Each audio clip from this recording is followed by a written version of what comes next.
दोस्तों आज के टाइम पे इस मल्टीमीटर का काफ़ी यूज है और आप भले ही मोबाइल रिपेयरिंग का कोर्स कर रहे हैं या आप इलेक्ट्रॉनिक या इलेक्ट्रिकल क्षेत्र में हैं तो इस मल्टीमीटर का काफ़ी यूज है और इसके बिना कोई काम असंभव सा है।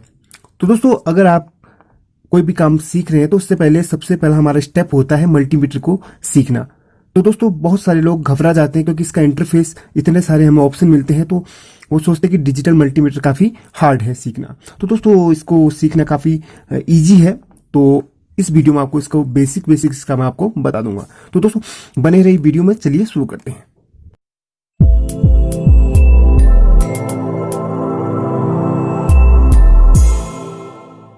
दोस्तों बहुत बहुत स्वागत है आपका। दोस्तों ये मल्टीमीटर जो आपका ये सबसे इजी और सबसे आपको चीप प्राइस में मिल जाता है। तो दोस्तों इसका प्राइस लगभग आपको बता दूं, आपको 200 से 250-300 रुपए में आपको ये वाला मल्टीमीटर मिल जाएगा। तो दोस्तों इसका इंटरफेस जो है, इतने सारे इसमें बटन वगैरह दिए हैं, इसका यूज मैं एक तरफ से आपको बताऊंगा। तो दोस्तों इसका इंटरफेस कुछ इस तरीके का है। इसमें तो आपको ये वाला सेक्शन दिख रहा है 750 वोल्ट और 200 वोल्ट का जो आपको ये दिख रहा है। सबसे पहले सिंबल की बात करेंगे। ये वाला सिंबल हमारा एसी करंट का रहता है। तो एसी करंट क्या होता है मैं बता दूं आपको। तो दोस्तों एसी करंट उसे कहते हैं जो हमारे घर पर डायरेक्टली आती है, जो ट्रांसफार्मर से कन्वर्ट वगैरह होके और बिजली के खंभों के माध्यम से होके हमारे घर पर जो लाइट आती है फेज न्यूट्रल वाली, वो एसी करंट वाली लाइट होती है। तो दोस्तों ज्यादा इसको डीपली मैं नहीं जाऊंगा, इसके लिए अलग एक पार्ट बना दूंगा। फिलहाल हम मल्टीमीटर की बात कर रहे हैं। तो मल्टीमीटर में जो ये दो सेक्शन आप देख रहे हैं 750 और 200 का, अगर आप एसी करंट अगर नापना चाहते हैं तो इसको, इन दो प्रोब को आप किसी भी अपने घर पे जो सॉकेट हमारे दिए रहते हैं, सॉकेट में जो इस तरीके का सॉकेट हमारा घर पे मोबाइल चार्जिंग के लिए यूज किया जाता है, उस पर आप इसको आसानी से आप इसको लगा लीजिए। और ध्यान दीजिएगा 750 वोल्ट पे आप रखेंगे क्योंकि हमारे घर पर 220 वोल्ट से ऊपर आती है। अगर डिम लाइट है तो 200 के आसपास से आप इसको चेक कर सकते हैं। तो कम से कम 750 वोल्ट पे आप लगा के देख लीजिए। दोस्तों इसको मैं इंसर्ट कर लेता हूं तो आपके पास कुछ रीडिंग आपको देखने को मिलेगी। तो देख लीजिए हमारे पास 209 वोल्ट के आसपास इसका अभी हमारे घर पर करंट की सप्लाई हो रही है। तो दोस्तों ये वाला हमारा सेक्शन एसी का है, तो आप समझ गए। तो अब यहाँ चलते हैं एम्पियर का। तो दोस्तों इसका कम यूज होता है क्योंकि एम्पियर वगैरह जो डीसी और एसी में मापा जाता है, इसका कम यूज होता है। और ये बेसिक वीडियो है तो एम्पियर के बारे में आपको बताऊंगा, इसके लिए भी एक स्पेशल वीडियो बनाऊंगा। तो मल्टीमीटर का यूज जो है, पहले तो आप एसी करंट के लिए आप यूज करिए और ये एम्पियर का सेक्शन है, इसके लिए अलग एक वीडियो बनाऊंगा। पहले आपको एम्पियर की परिभाषा बताऊंगा और उसके बारे में बताऊंगा कि एम्पियर को कैसे नापा जाता है। तो दोस्तों इतना बता देता हूँ कि एम्पियर का सेक्शन है और ये वाला भी एम्पियर का सेक्शन है। ये मिली एम्पियर है, ये वाला भी एम्पियर का पूरा सेक्शन है। तो हाँ, तो मल्टीमीटर के प्रोब को आप ध्यान दीजिएगा, इसको मैं बताना भूल गया। तो मल्टीमीटर के प्रोब को आपको पता होगा, कॉमन ये वाला पोर्ट जो है कॉमन में आपको ये ब्लैक वाला लगा लेना है। और अगर हम एसी करंट नापना है, डीसी करंट नापना है या और भी कोई काम करना है तो हम इसको लगाएंगे इस वाले में, वोल्ट, ओम और मिली एम्पियर वाले में इसको लगा लेते हैं। तो एम्पियर अगर हमने नापना होता है तो इस वाले पोर्ट में एम्पियर का हम मेजरमेंट वगैरह करेंगे। तो ये वाले पोर्ट में आप छोड़ दीजिएगा और इसको इंसर्ट कर लीजिएगा, तब जाके आप एसी करंट को उसका आप मेजरमेंट कर लेंगे। तो अब चलते हैं दोस्तों, एम्पियर वाला सेक्शन हमने छोड़ दिया क्योंकि एम्पियर के लिए अलग एक टॉपिक बनाऊंगा। पहले आपको सिखाऊंगा एम्पियर होता क्या है, तो उसके बाद करेंगे। तो दोस्तों ये वाला जो सेक्शन है हमारे, देखिए ये वाला सेक्शन आप देख रहे हैं, ये वाली जो लकीर जा रही है इसमें जा रही है ये। अब ये होता क्या है, बहुत लोग इसमें कंफ्यूज हो जाते हैं कि होता क्या है। तो ये होता है ट्रांजिस्टर के लिए। तो आपने ट्रांजिस्टर देखा होगा, ये वाला ट्रांजिस्टर के कई टाइप्स होते हैं। तो ये वाला ट्रांजिस्टर मैं आपको दिखा देता हूं। तो इसमें एक रहता है बेस, एक होता है कलेक्टर और एक होता है एमीटर। तो इसमें लिखा देख रहे हैं आप, एमीटर, बेस, कलेक्टर। तो इसमें से हम क्या करेंगे, ये वाला सेक्शन देखिए, दो ट्रांजिस्टर के दो टाइप होते हैं, पीएनपी, एन पीएन, पीएनपी और एनपीएन। तो पीएनपी वाला जो हमारा ट्रांजिस्टर होगा इस सेक्शन में हम उसको नापेंगे, इस सेक्शन में। तो एनपीएन वाला इसमें। तो देखिए अगर हम इसमें लगाते हैं तो हमें पता चल जाएगा एनपीएन है या पीएनपी। ऊपर आप रीडिंग देख सकते हैं। तो इसको हम चेक कर लेते हैं। तो इसमें कोई रीडिंग नहीं आई, ये भी 0 बता रहा है। तो इसको हम फिर से हम चेक करेंगे।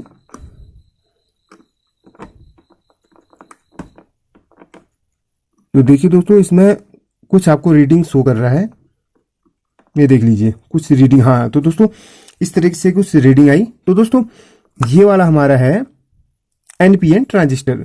तो ट्रांजिस्टर को अगर इसमें रीड नहीं करता है तो इस वाले में कीजिए, तो आपको पता चलेगा एनपीएन है पीएनपी। तो कुछ इस तरीके से आप इस सेक्शन को भी समझ गए हैं कि ये वाला ट्रांजिस्टर को चेक करने का सेक्शन है। तो देखिए इंडिकेशन कहाँ का दे रहा है, इस तरीके। तो अगले इसमें चलते हैं। तो ये भी कंटिन्यूटी मोड है, इसका कोई यूज नहीं होता, इसको आप छोड़ लीजिएगा। जो बेसिक है इसमें आ जाइए, इसको बोलते हैं कंटिन्यूटी मोड। अब कंटिन्यूटी मोड होता क्या है तो दोस्तों बताते हैं आपको। तो सपोज आप मान लीजिए हमने चलो इसी को देख लेते हैं।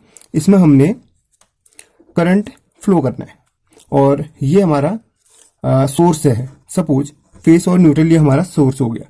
अब यहां से यहां तक एक कनेक्शन, यहां से यहां तक एक कनेक्शन।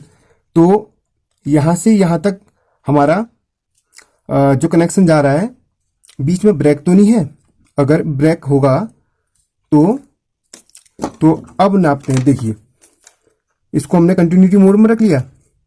अब इधर से इधर तक हम इसको लगाएंगे। अगर बीच में ब्रेक नहीं होगा तो यहां पर बीप देगा इस तरीके की, आप सुन रहे होंगे। अगर यहां पे ब्रेक नहीं होगा तो कंटिन्यू यहां से यहां तक की कंटिन्यूटी दे देगा हमें। तो इस मोड को हम रजिस्टर मोड, डायोड मोड भी कहते हैं, क्योंकि यहाँ पे आप देख रहे होंगे एक डायोड का सिंबल आप देख रहे हैं, देख लीजिए। यहाँ पे फ्यूजेबल रजिस्टर जो होते हैं उनका मेजरमेंट किया जाता है। चलो डायोड का आपको चेक करके आपको दिखाता हूँ। तो डायोड में आप जो ये ब्लैक प्रोब है जिसको हम कॉमन भी कहते हैं, इसको हम ये देखिए डायोड के 2 पार्ट होते हैं। एक ये देखिए सिल्वर पार्ट और होते हैं ब्लैक पार्ट। ये नेगेटिव में हम इसको नेगेटिव में लगा लेते हैं। अब इसको देख लेते हैं। तो दोस्तों ये देख लीजिए, वैसे डायोड को जो हमारा रेड प्रोब होती है उसको नेगेटिव के उसमें रखा जाता है, क्योंकि डायोड में जो करंट फ्लो होता है ये देखिए ब्लैक से सिल्वर की ओर को फ्लो होता है। यहाँ से हम अगर एसी करंट देते हैं तो यहाँ से डीसी निकलता है। तो अगर हम डायोड को चेक करते हैं तो रेड प्रोब को हम ब्लैक वाली पट्टी की ओर को रखते हैं और हमारी जो कॉमन वाली है उसको सिल्वर की ओर को रख लेते हैं। तो देख लीजिए इसकी जो वैल्यू है 636, आप ओम कहिए या इसको कंटिन्यूटी में भी ओम कह सकते हैं। तो इसकी वैल्यू 651।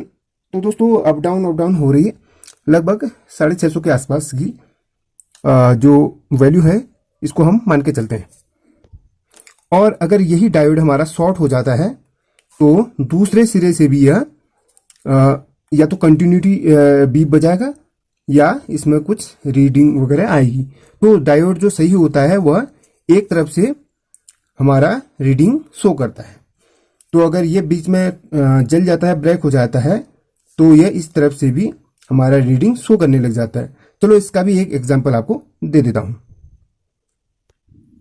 तो देख लीजिए ये एक ब्रेक जो हमारी टूटी हुई जली हुई डायोड है, आपको दिख रही होगी। इसका एक ये देख लीजिए, आपको दिख रहा होगा एक जो सिल्वर कलर है वो ये वाला है और ये वाला देखिए, ये वाला आपको सिल्वर दिख रहा है। तो देख लीजिए ये ब्रेक होने के बाद इसके जो 2 वायर के जो सिरे होते हैं, ये देख लीजिए, ये सिरे इसके दोनों तरफ के थे, ये क्या होते हैं, पिघल के आपस में ये चिपक जाते हैं। पिघल के अगर चिपक जाते हैं तो यह ब्रेक हो जाता है और कंटिन्यूटी शो करने लग जाता है। तो अभी मेरे पास ब्रेक वाली डायोड नहीं है, तो आपको बेसिक तरीके से मैं समझा दिया हूं कि जो डायोड जो हमारी खराब हो जाती है वो दोनों तरफ से रीडिंग शो करती है। तो ये सही डायोड थी, इसका मैं आपको दिखा दिया है। तो अब चलते हैं, ज़्यादा न बताते हुए मैं आपको सिर्फ बेसिक चीज़ें ही बताऊंगा। दोस्तों वीडियो काफ़ी बड़ी हो जाती है, आपकी रिक्वायरमेंट अगर होगी तो मैं और भी आपको बताऊंगा। तो अब चलते हैं रेजिस्टेंस की ओर को। एक रजिस्टर या रेजिस्टेंस कुछ भी कहिए, ये रजिस्टर मैं इसको कंटिन्यूटी मोड में चेक करता हूं और इसकी वैल्यू देखता हूं। रजिस्टर को भी इसी में चेक कीजिएगा। तो बी बज रहा है, इसका मतलब रजिस्टर ओके है। अगर हमारा रजिस्टर खराब हो जाता है तो यह बीप नहीं देता है। तो ये वाला रजिस्टर हमारा काफ़ी अच्छी क्वालिटी का है और बोले तो मस्त है। और अगर इसको हम 200 में रखते हैं, अब आगे बढ़ते हैं और बताते हैं ये क्या चीज़ है। तो दोस्तों आपने काफ़ी सुना होगा 1K रजिस्टर, 10K रजिस्टर और रजिस्टर के भी कई अलग अलग वैल्यू के हिसाब से रजिस्टर के भी अलग अलग मेजरमेंट होते हैं। तो ये वाला जो पूरा सेक्शन है वो रेजिस्टेंस का है। जो 200 ओम जो 2000 ओम तक के रेजिस्टेंस हैं, 0 से लेके 2000 ओम तक के रेजिस्टेंस हम यहाँ से यहाँ तक मेजर करते हैं। अब यहाँ 20K का हम 20K तक के इसमें और 200K तक के इस वाले में हम मेजर करते हैं। अब ये वाला है इसमें 2000K तक के हम मेजरमेंट कर लेते हैं। तो ये वाला आप समझ गए होंगे, ये है रेजिस्टेंस का जो मेजरमेंट का है, ये वाला रेजिस्टेंस का मेजरमेंट का पॉइंट है। अब ऊपर चलते हैं थोड़ा सा। अब ये वाला हमारा सेक्शन है डीसी करंट का। अब डीसी करंट का इस सेक्शन में चलते हैं। ये देख लीजिए, जो अब ये वाला है, इसमें जाते हैं हम 20 वोल्ट तक। जो हमारे 20 वोल्ट तक हैं उसको हम इस वाले में नापते हैं। 20 वोल्ट से जो नीचे हैं वो इसमें नापते हैं और 200 वोल्ट तक इसमें, 1000 वोल्ट तक इसमें। जैसे एसी है वैसे ही डीसी है, लेकिन डीसी में प्लस माइनस होता है, एसी में फेज न्यूट्रल का पूरा काम होता है। तो इसका आपको टेस्ट करके मैं बताता हूं। ये देख लीजिए, थोड़ा जूम करने की कोशिश करता हूं। तो एक सेल हम ले लेंगे। सेल हमारा कितने वोल्ट का होता है लगभग, इसको देखते हैं ये कितने वोल्ट का है। तो दोस्तों 1.2 वोल्ट का ये हमारा एक सेल है। तो अब इसको हम इसमें हम मेजर करेंगे। जो 20 वोल्ट से हमारा नीचे नीचे की जो चीजें हैं, 1 वोल्ट से 20 वोल्ट तक की जो चीजें हैं इसमें हम मेजर करेंगे। तो यार ये है 1.2 वोल्ट। अब इसमें प्लस वाले के सिरे को प्लस में, माइनस को माइनस में। अब देख लीजिए ये कितना चार्ज है, 1.29 30 ऐसे अप डाउन हो रहा है। तो ये बिल्कुल हमारा ओके है। तो दोस्तों अब मैं आपको इसका तो आपका कंप्लीट हो चुका है। अब ये वाला है, इसका बताता हूं जो 20 वोल्ट से ऊपर का है। हाँ, 12 वोल्ट की जो बैटरी होती है वो आप इसमें चेक कर लीजिए कितनी चार्ज है, वो बता देगा। जैसे ये बैटरी चार्ज कितनी थी ये बता दिया। अब 20 वोल्ट से ऊपर 200 वोल्ट तक, 20 से 200 वोल्ट तक इस वाले सेक्शन में आप मेजर कर लीजिए। आप 200 से अगर ऊपर है तो 1000 वोल्ट इसमें चेक कर लीजिए। तो दोस्तों आपको आज मैंने इतना बेसिक मल्टीमीटर का बता दिया। अगर आपको अभी भी समझ में ना आए तो आप मुझे कमेंट कीजिए, आपको और अच्छे तरीके से मैं समझाऊंगा। भले ही मुझे एक दूसरी सेपरेट वीडियो बनानी पड़े किसी एक सेक्शन पे, भले डीसी का हो, एसी का हो या कंटिन्यूटी मोड का हो, तो मैं जरूर बना के आपको बताऊंगा। दोस्तों आशा करता हूँ आपको ये वीडियो अच्छी लगी होगी।